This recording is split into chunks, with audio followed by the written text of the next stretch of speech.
Halo, Assalamualaikum warahmatullahi wabarakatuh. Perkenalkan, kami dari kelompok 3 akan memberikan video edukasi sedikit tentang pembaharuan KUHP nasional. Sebelumnya, perkenalkan, nama saya Fabiano Karanda.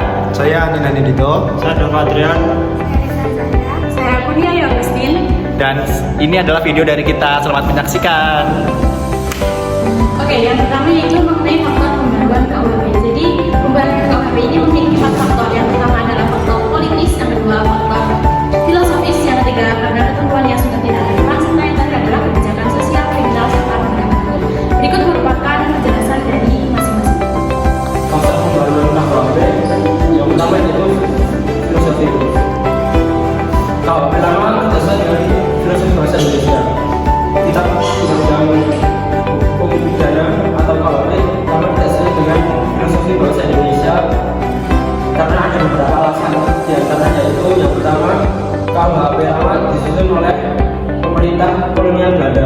Yang kedua yaitu KUHP lama tidak sesuai dengan nilai-nilai yang berlaku di masyarakat. Yang ketiga yaitu KUHP lama tidak memadai dan ketinggalan zaman karena kemajuan ilmu pengetahuan dan teknologi. Yang kedua yaitu politis. Sebagai negara merdeka, Indonesia harus memiliki KUHP nasional.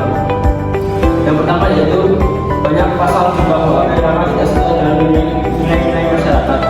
Yang kedua yaitu KUHP lama membedakan antara kejahatan dan pelanggaran, sementara KUHP baru tidak membedakan keduanya.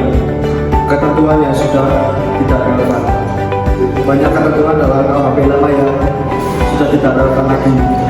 Kemajuan ilmu pengetahuan dan teknologi membuat pengaturan tindak pidana di KUHP lama ketinggalan zaman. Kitab Undang-Undang Hukum Pidana yang berlaku saat ini dinilai banyak pihak sudah tidak relevan dengan sistem hukum pidana yang ideal. Secara spesifik, hal ini merupakan pengaturan tentang hukuman yang didominasi oleh hukuman kebebasan bergerak atau hukuman penjara yang menjadi jenis hukuman yang paling banyak dijatuhkan. Konstruksi ini berdampak terhadap populasi penjara yang terus meningkat setiap bulan.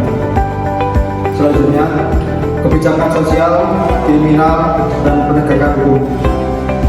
Pembaruan hukum pidana berdasarkan pada berbagai aspek kebijakan termasuk kebijakan sosial, kriminal, dan penegakan hukum. Kebijakan sosial, kriminal, dan penegakan hukum melatar belakangi pembaruan hukum pidana karena berbagai aspek kebijaksanaan tersebut perlu diperhitungkan. Berikut adalah beberapa hal yang perlu diketahui tentang kebijakan hukum pidana, kebijakan kriminal, dan penegakan hukum.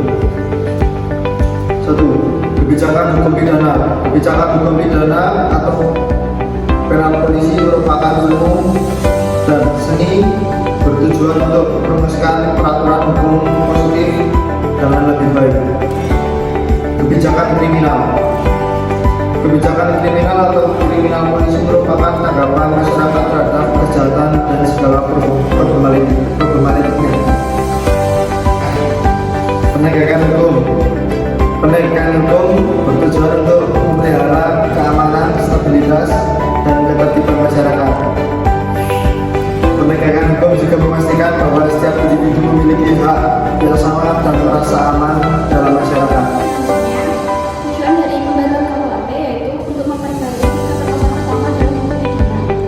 1. Perumusan perbuatan yang dilarang. 2. Perumusan pertanggungjawaban pidana. 3. Perumusan sanksi pidana dan tindakan. KUHP baru membedakan tanggung jawab pribadi dan korporasi, serta memberikan aturan yang lebih jelas tentang bagaimana perusahaan dapat dimintai pertanggungjawabannya secara hukum. Jadi dampak pembaruan KUHP nasional ini memiliki dampak positif. Yang pertama yaitu memperbarui perumusan perbuatan yang dilarang, pertanggungjawaban pidana, dan sanksi. Yang kedua, memberikan landasan filosofis yang lebih bermakna dari sisi nilai-nilai kemanusiaan. Yang ketiga yaitu membedakan tanggung jawab pribadi dan korporasi. Dan yang terakhir atau keempat yaitu memberikan aturan yang lebih jelas tentang bagaimana perusahaan dapat dimintai pertanggungjawaban hukum atas tindakan pidana. Terima kasih.